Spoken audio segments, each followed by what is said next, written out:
was just visiting.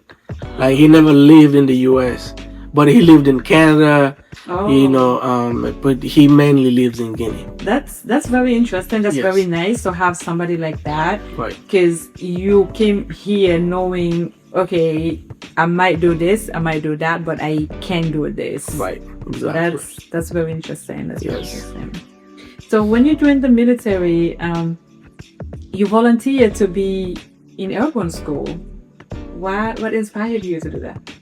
So when I first went to basic training, I wasn't really sure about passing because I wasn't like physically fit, mentally I wasn't there, But when I got to basic, like the first couple of weeks, I adapted like real quick, and that made me realize that I can go beyond the limits that I set for myself.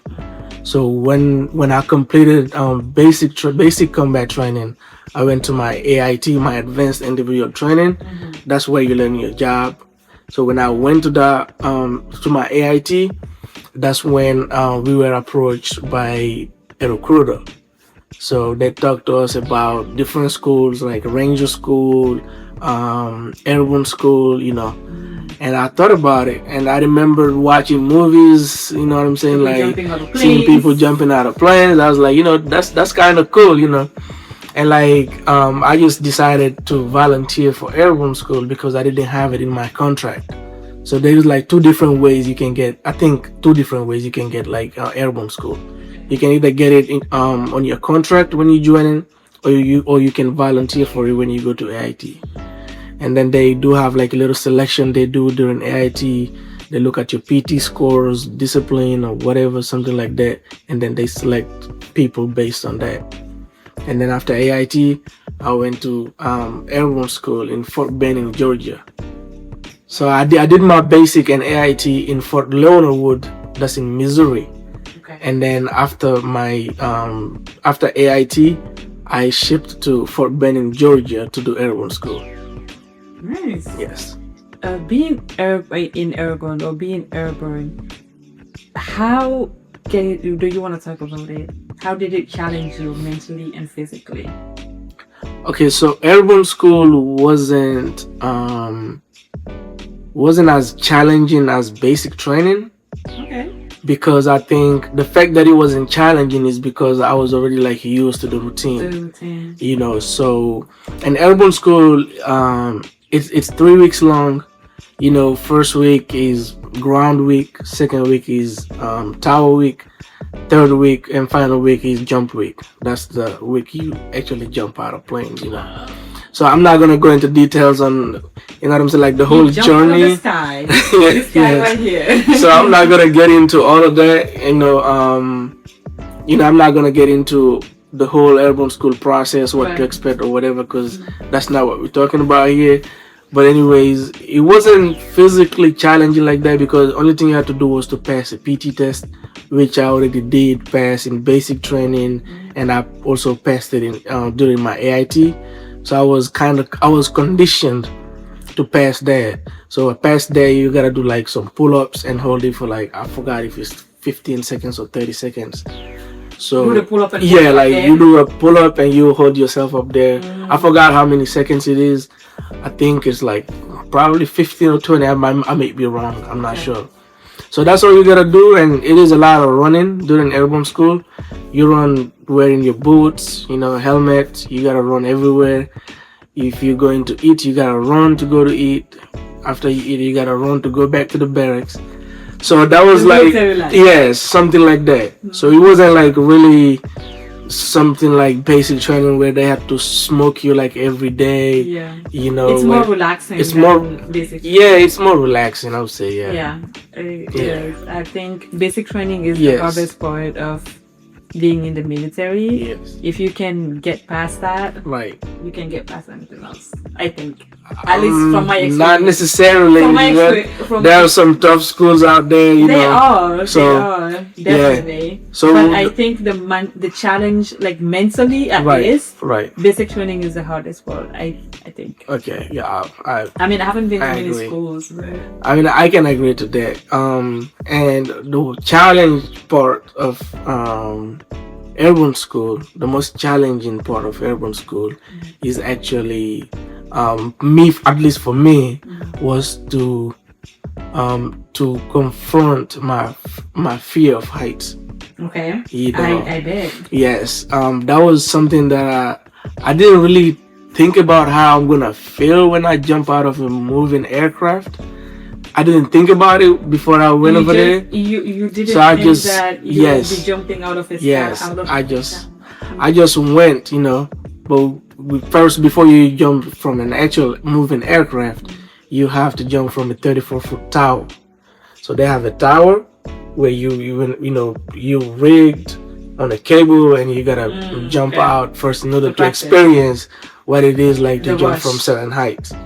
So I did that first. That was scary because you're standing 34 foot up and you gotta jump out. You see like open space, you see the ground.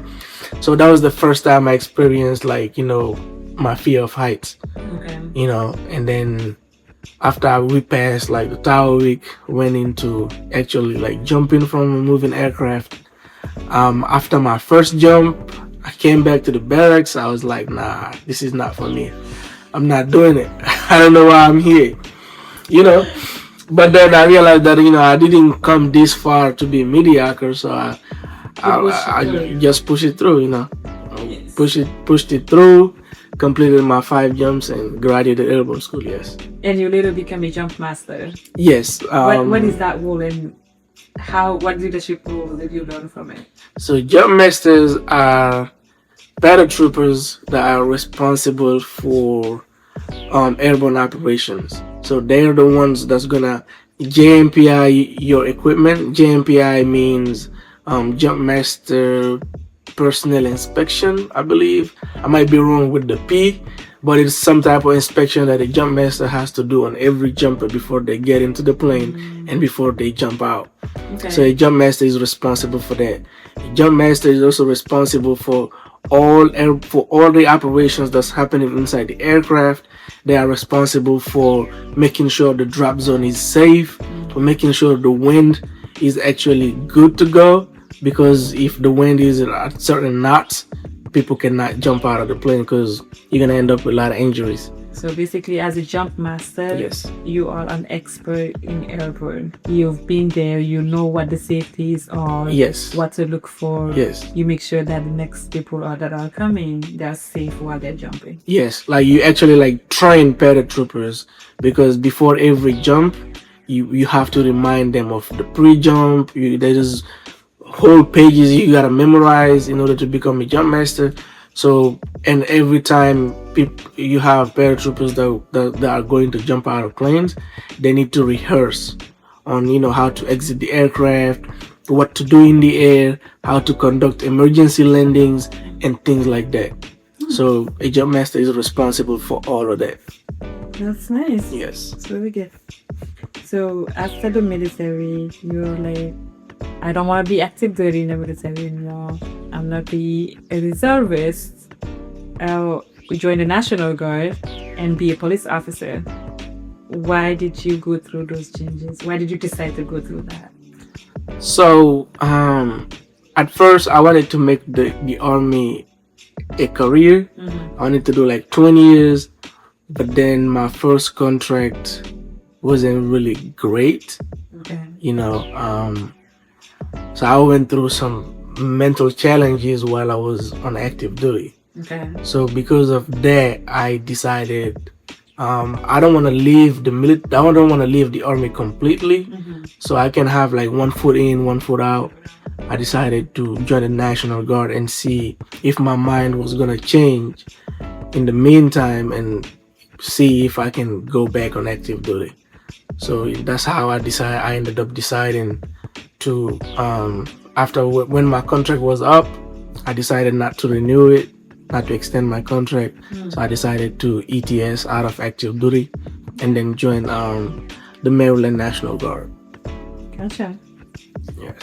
Do you feel like your experience in the military, how did it shape your role as a police officer? How did you approach your role as a police officer, because you've been in the military? Yes, I would say you learn a lot, you know, in the military, in the army. I'm gonna speak for the army because that's what I know. You're gonna learn a lot. Like beginning with basic training, they instill discipline in you, they teach you things that you normally don't really like know, you know, that a lot of people don't know. So they condition you physically, you gotta do a lot of things, you gotta work under stress.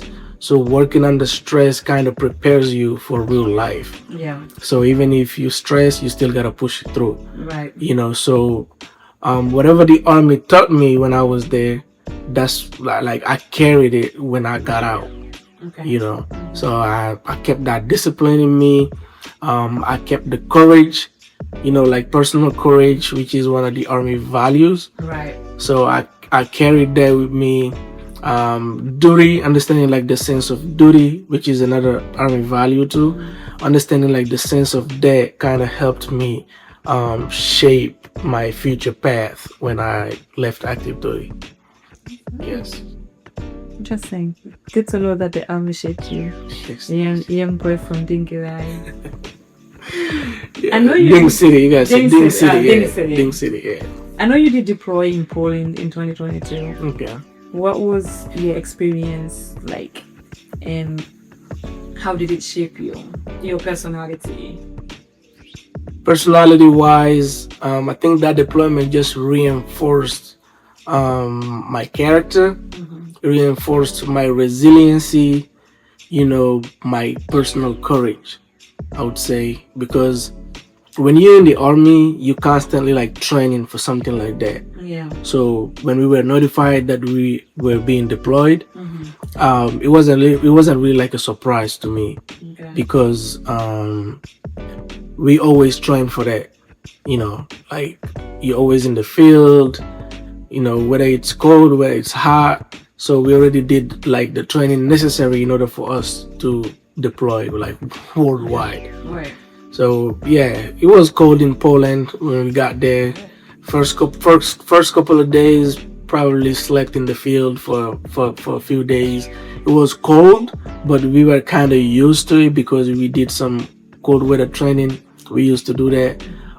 So yeah, I would say it was challenging because, you know, you're away from family, you're away from your usual social life. But beside that, it was a great experience. Amazing. Yeah. Amazing. To go from, again, Ding City, so working at Wendy, Yes. Walmart, Yeah. to being in the US Army, becoming a jump master and all. It's an amazing experience, and, you know, could I say, Thank you. good job. I appreciate that. Of course. Yeah. Let's say when you look at your journey from, again, Dingirai to serving in the US Army and becoming a police officer, right? What are you most proud of? That's a great question. Yeah. I would say I'm very proud that I'm able to provide for my family. You know, I have 2 little sisters that go to school in Guinea right now. Okay. You know, like I'm really grateful that the fact that I can provide for them, you know, and my mom, my dad, and like the whole extended family, you know. So I'm glad that I'm able to do that. That's like, I would say that's like the proudest thing that I can really like think of right now. And also me being here, you know, having served in the US Army, which fast-tracked my citizenship. I was able to apply for my parents to come to the United States. My mom is here right now. She's been here a year now. My dad is on the way. And my sisters hopefully will be here soon too, inshallah. Inshallah. Yes. That's amazing. You are a very nice, I don't know, big brother. Thank I you. don't know, big brother. That's good. I didn't know you Thank had you. 2 sisters. Yeah, I have 2 sisters. Nice. Yes. Okay. And what advice would you give to